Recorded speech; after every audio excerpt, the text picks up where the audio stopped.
త్వరలో జరిగే గ్రామ పంచాయతీ ఎన్నికలపై అయితే కాంగ్రెస్ పార్టీ ఫోకస్ పెట్టింది.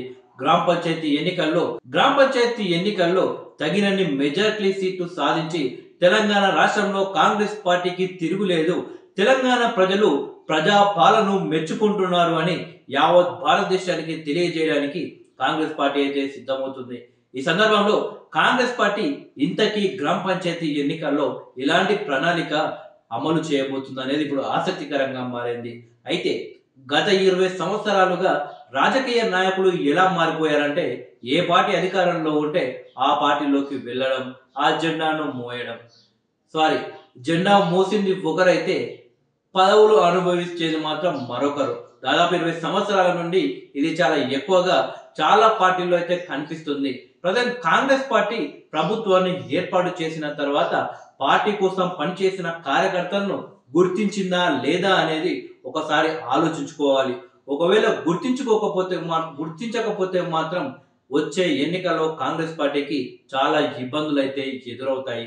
గ్రామ పంచాయతీ ఎన్నికల గురించి మనం మాట్లాడుకుంటే చాలా నియోజకవర్గాల్లో ఆ యొక్క గ్రామ పంచాయతీ ఎన్నికల్లో ఆ యొక్క సర్పంచ్ టికెట్లు పార్టీకి రాయల్ గా ఉండే వ్యక్తులకు, పార్టీ కోసం పనిచేసే వ్యక్తులకు ఇస్తారేమో కానీ కొన్ని నియోజకవర్గాల్లో మాత్రం కొందరు దొంగ నాయకులు అయితే ఉన్నారని చెప్పవచ్చు.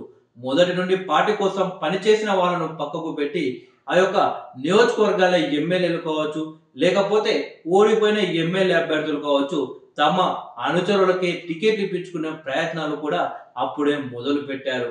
ఇలా చేసే మాత్రం కాంగ్రెస్ పార్టీకి పెద్ద ఎఫెక్ట్ అయితే ఫ్యూచర్ లో పడే అవకాశం ఉంటుంది. తాజాగా బీఆర్ఎస్ పార్టీ పరిస్థితి మనం గమనిస్తే 10 సంవత్సరాలు నియోజకవర్గాల్లో ఎమ్మెల్యేలు తమకు నచ్చిన వాళ్ళకి టికెట్ ఇప్పించుకున్నారు. ఎంపీటీసీ కావచ్చు, జెడ్పీటీసీ కావచ్చు, లేకపోతే ఈ యొక్క నామినేటెడ్ పదవులు కావచ్చు. తీరా అధికారం కోల్పోయిన తర్వాత ఆ పార్టీకి గుడ్ బై చెప్పి ఏ రకంగా క్యాడర్ మొత్తం పక్కకు వెళ్ళిపోయిందో మనం చూసాము. 2014లో తెలంగాణ వచ్చినప్పుడు ఆంధ్రప్రదేశ్ రాష్ట్రంలో కూడా కాంగ్రెస్ పార్టీ నాయకులంతా వైఎస్ఆర్సీపీకి దూకడంతో ఇక కాంగ్రెస్ పార్టీ అక్కడ దుకాణమే మూసుకోవాల్సిన పరిస్థితి కూడా ఏర్పడ్డది. కాబట్టి నియోజకవర్గాల ఎమ్మెల్యేలను లేకపోతే ఓడిపోయిన అభ్యర్థుల అనుచరులకు కాకుండా కాంగ్రెస్ పార్టీ సరైన ప్రణాళికతో కాంగ్రెస్ పార్టీ కోసం బలంగా పనిచేసిన వ్యక్తులకు మాత్రమే గ్రామ పంచాయతీ ఎన్నికల్లో టికెట్లు అయితే ఇస్తే చాలా బాగుంటుంది. అలాగే పార్టీ కోసం నిక్కార్సుగా కొన్ని సంవత్సరాలుగా పార్టీ కోసం పనిచేసిన వ్యక్తులకు టికెట్ ఇస్తేనే చాలా బాగుంటుంది. అంతేకాని ఎమ్మెల్యేల అనుచరులని ఇప్పించుకుంటే ఆ ఎమ్మెల్యే ఈరోజు ఈ పార్టీలో ఉండు, రేపు ఏ పార్టీలో ఉంటాడో ఆయన కూడా తెలియదు. తిరిగి మరో 10 సంవత్సరాలకు బీజేపీ లేకపోతే బీఆర్ఎస్ కొత్త పార్టీ అధికారంలోకి వస్తే ఆ యొక్క లీడర్ ఒకవేళ వేరే పార్టీలోకి వెళ్ళిననుకో ఆయన తోకెనకనే ఈ యొక్క సర్పంచులు కూడా వెళ్ళే అవకాశం ఉంటుంది. కాబట్టి నిజంగా పార్టీ కోసం పనిచేసిన వ్యక్తులకు టికెట్లు ఇస్తేనే ఆ యొక్క కార్యకర్తలకు కూడా ఒక గుర్తింపు ఇచ్చినట్లు అవుతుంది.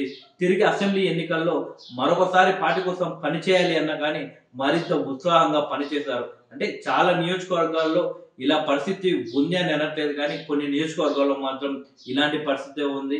ఎందుకంటే ఏ పార్టీ అధికారంలో ఉంటే ఆ పార్టీలోకి దుంకే ఆ యొక్క నాయకులు ఉన్న నియోజకవర్గాల్లో మాత్రం తప్పకుండా ఈ పరిస్థితి అయితే ఉంటుంది. కాబట్టి రేవంత్ రెడ్డి గారు సరైన నిర్ణయం తీసుకొని పకడ్బందీగా ఈ యొక్క గ్రామ పంచాయతీ ఎన్నికల్లో టికెట్లు ప్రకటిస్తే చాలా బాగుంటుంది.